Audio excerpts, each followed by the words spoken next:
Endobeso. Kugenda mu mukaaga tifama ekintu buli ky'omuziki. Endobeso. Hello, Adam. Sebo. Je baliko. Kale sebo. Oyogera ne Kadima ku beat one. Bwana Kadima nzanyiza okuwulira. Bitambula bitya. Ebintu bwe bityo. Oli kiriya. Oli kiriya bulungi. Message njirabe wano. Obuzibu. Kiki. Mwami Kadima.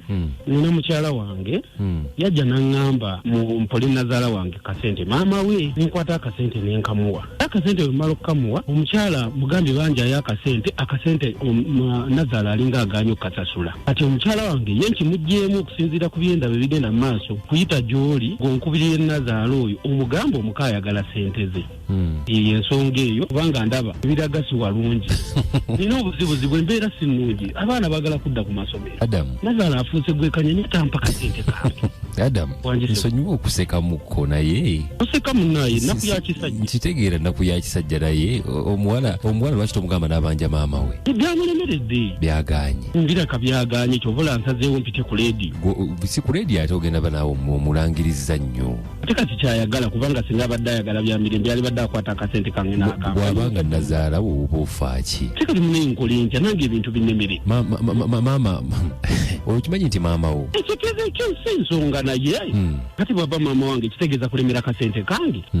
Kitegeeza kulemera kasente kange. Akwata akasente kange akambe. Zaali sene meka.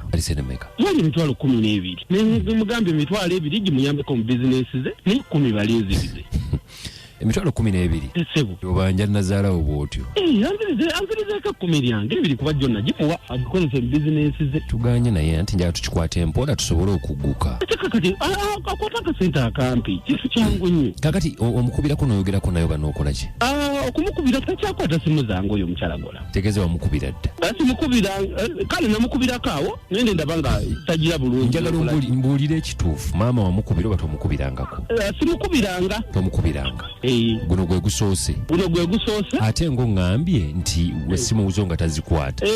Kale ng'era bw'omanyi omuntu era oba olaba nti tajja kuzikwata. Ola nsazeewo mpite ku leedi. Njagala ombuulira amazima wamukubirako?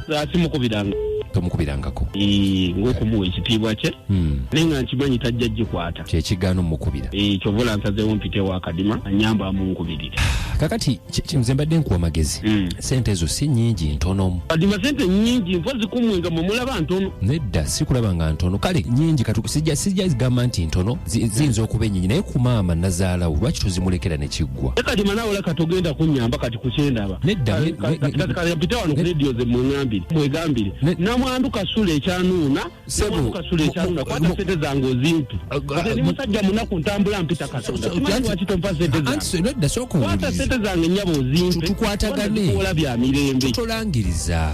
Ate kati nkole ekyo. Tolangiriza. Kati namwandu oyogedde waaki? Kyemmanyi biiti eno agiwulira nnyo akwate sente zange azimpe. Sente zange anti nkubuuzizza wali oyogeddeko naye n'oŋŋamba toyogerangako naye. Naye nga lwaki takwata sente zange n'azimpa? Ye first time okwogera naye. Kati muwala we bw'aba nga kimulemeredde ggwe ate tosobola mukubira ng'omuntu. Olw'okuba nga bw'omanyi namuyisaamu eggaali naye kati kitegeeza alina kulemera sente zange. Akwate sente zange azimpe. Wamuyisaamu gaali ki? Namuvumamuuko awo ndowooza ensonga lwaki tayagala kukwata simu zange. Kati kubanga namuvumako awo waŋŋambye toyogerangako naye. Namuyisaamuuko eggaali awo nga biyita byakusaagasaaga. Yakwate sente zange azimpe. Naye kakati mukyala wo bino ebintu abiraba atya? Oli ssebo yakuwa omukyala.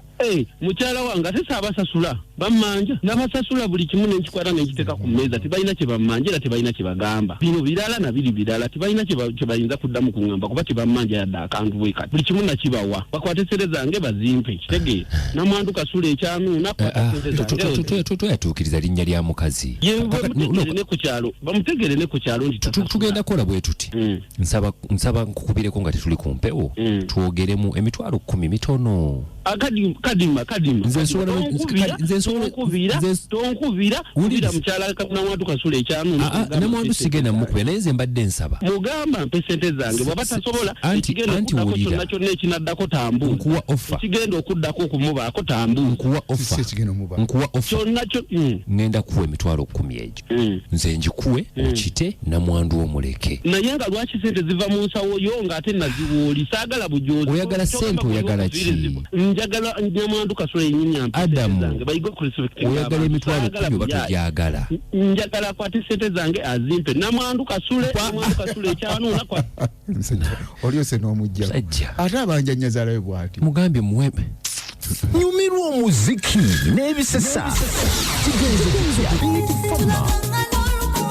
ekintabuli ky'omuziki ekisinga ebitabo bitambudde olwayo twagala okubaza okubanga obaddeko Abdul tebukoza kalima ne kabogoza bwana kabogoza Dibro egamba etyawo yes Dibro tena tabu jukira lero tuli munakulya gandalo nenja lutegeeza omuyimbi yenna gwawulira ng'oli muyimbi oli mu kyalo oli Kampala wonna wooli oba oli Masaka oba oli Jinja oba oli yonna gy'oli boli Nakaseke oba Luweero nkulagira studio yaffe kwate namba y'essimu eno leka kugamba nti ate namba sigikutte bulungi kwata pen n'akapapula nkusomere namba y'essimu ojje mu studio yaffe tulikodinga oluyimba lwo ate ofuuka omuyimbi owakabi fera Dibro Music Studio tusangibwa awali eri Kawempe Kirokole we tusangibwa tukubire ku namba y'essimu eno kuba tulikodinga audio ne video ate oluyimba tulunonyeza akatale tukubire ku namba y'essimu eno eri 0702 23 enamba ewo gikubako ng'eri busy osobola n'okuweereza obubaka ku WhatsApp era ne tukuddamu naye oba tulikodinga nko mu studio ngwe murundi gw'ogusooka tukwata bulungi ne tukufaako buli kimu n'ovaayo oluyimba lwo nga lw'amaanyi ng'omuyimbi yayimba edda era n'okola hiti y'oluyimba lwo omuyimbi tofiirwa mu kisa guno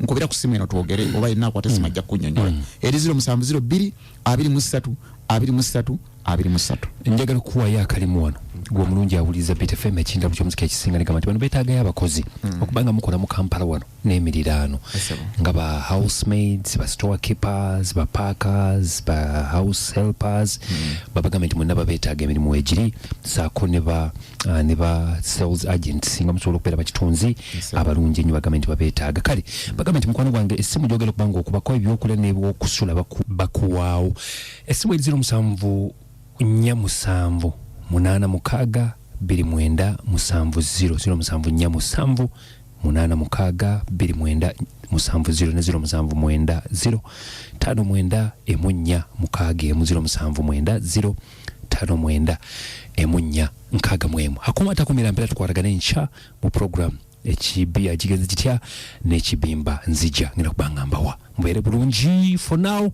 mweraba